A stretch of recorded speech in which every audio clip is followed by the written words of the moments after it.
Video games are an important part of my life, and I thoroughly believe that the patchwork of one's favorite games are a window to their soul. This mentality, frankly, is why I make YouTube videos, in hopes that the patchwork of the art, media, and culture I discuss will lead to some understanding of my enigmatic brain, which in some ways remains a mystery even to myself.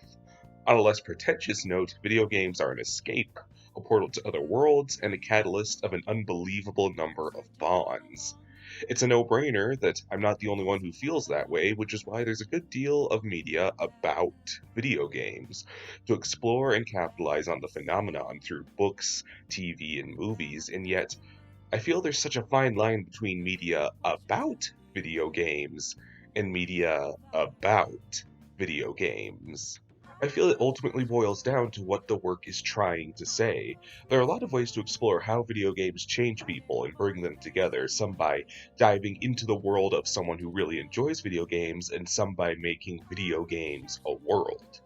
This latter method wants to tap into the mindset of fantasy exploration, but I've come to the conclusion that this is misguided to do. Whenever I encounter art about entering a video game world or something along those lines, it fails to click with me because, at the risk of indulging myself, the key to appealing to a love of video games through outer media is through the more down to earth stories that surround the culture of gaming. I feel everyone has a story connected to some video game, even if the video game itself isn't ultimately the focus. Prompting myself, I think of when Mario Party 5 came out when I was just 6 years old.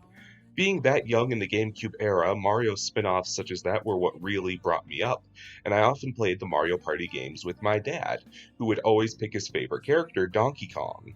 But dread filled my 6-year-old irrational heart when I realized Mario Party 5 removed Donkey Kong as a playable character, and I was terrified that my dad wouldn't want to play with me anymore if he couldn't be Donkey Kong.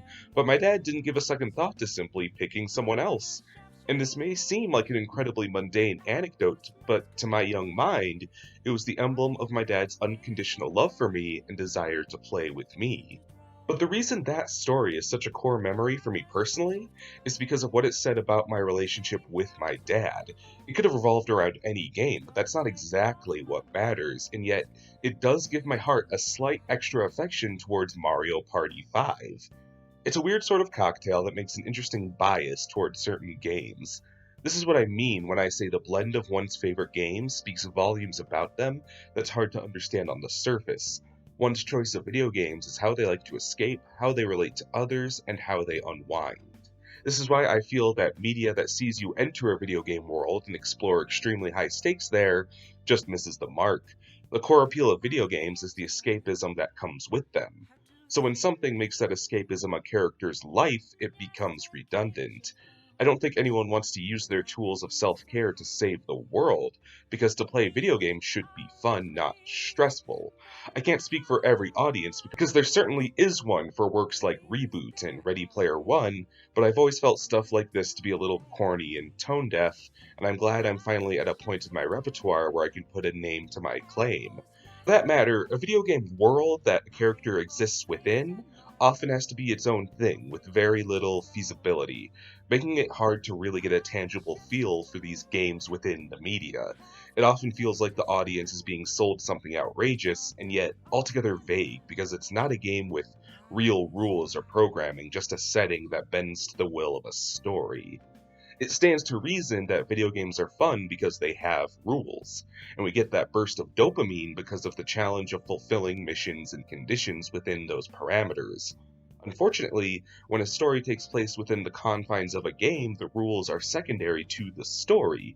Rules often become convenient to the story, if not outright bent, taking a viewer out of the tenet of gaming that's so important. That said, a grounded work isn't always the best either, as media about characters enjoying video games can feel like one big commercial at a certain point, where everyone is having so much fun with the hot new game. It can feel manipulative, which can be hard to avoid because video games by their nature are fun.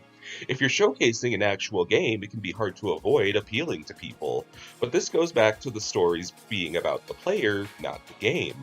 I think of my personal favorite romance anime, High Score Girl, about two video game fans uniting over beloved arcade games like Final Fight. The show is neat because it has the rights to actual video game IPs it can reference instead of parody safe facsimiles, and yeah, it does put me in the mood to play what it showcases, which toes a line of anti-consumerism. But High Score Girl retains genuinity by telling a story, such as when the two main characters play video games to kill time until a rainstorm dies out. The clerk of the convenience store containing the arcade game tells them they can't loiter, and as a result, they can only stay inside and dry as long as they're playing, meaning the second they run out of quarters, they're stuck back in the rain, which in turn means that how well they perform in their game of choice, Final Fight, directly correlates to their narrative victory. This creates an almost pseudo-shonen challenge, blending the stakes and appeal of Final Fight with those of the characters. The story isn't about Final Fight, but it uses the game as an easy waypoint to understand the stakes these characters are under, and encourages their growth as friends and cooperation. And Final Fight is cool, so it doesn't hurt that it's there. Another element that I feel is overlooked in video game world-based works is the fact that with a world comes community, and when a video game is a world, it presents a reality where video games are the norm. And the fact of the matter is that a huge appeal of video games is the counterculture that comes with them. I know this sounds downright pretentious, especially given the mimetic cringe culture surrounding the notion. That exists in the first place for a reason. It may be hard to remember now, but there was a time when video games were subject of legislature and incredibly hot controversy. And it feels weird to say because video games are such a new art form. But acting and visual arts many years ago were seen as degenerate and frowned upon as well. The recent indie release 1980X captures this perfectly. The main character, Kid, seeks video games as a very literal escape from their home life, and the arcade culture of the 80s is reflected in the seedy areas where video games are a secret underbelly of culture. Where others would see it as a waste of time, video games can be enjoyed in these clubs, which adds to the appeal of separating from real life. It's true that video games are more mainstream today than ever, but simply put, I feel it's more accurate to say that it's more culturally assimilating to abstain from video games than to do the same of books or TV. And this distinction is what helps video game media thrive, a certain feeling of diverging from the norm. It is a bit hard not to laugh at the notion that gamers see the world differently, but it's true. Just the same as musicians and visual artists are always looking for inspiration, people fixated with video games tend to gravitate similarly in their own head, and I feel nothing has captured that feeling quite like Scott Pilgrim vs. the World. The film never makes a big deal or plot point out of the fact that Scott likes games, but we see the world as he does in the various digital touches that decorate his point of view, from a P meter to the stats flying around his various battles, show how he uses his hobby to color the mundanity around him. I think one of the big reasons this movie is such a cult phenomenon is because it feels as though it lives in the head of people who use their passion for gaming or anything else to color everyday life.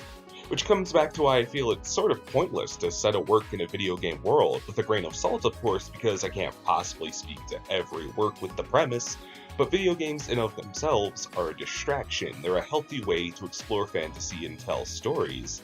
When you add yet another layer of separation of a work about a world about a video game, it only replicates escapism we can achieve every day. It reminds me a bit of the principle surrounding the Emoji Movie. Just because we use our phones every day and even enjoy culture surrounding our phones, doesn't necessarily mean we want to explore the subject so literally. There are works about bringing books or drawings to life that I feel are much more artistically weaved to connect to what art means to people, and I think that's because wider streams of media are afraid that discussion of video games' positive impact isn't something a wide audience is ready for.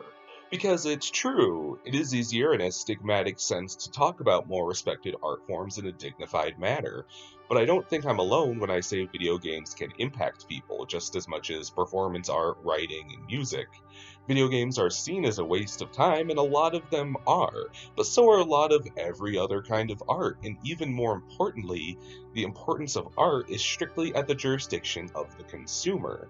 Media surrounding video games is afraid to scratch past the surface for the same reason I'm apprehensive to say the same thing in this very video.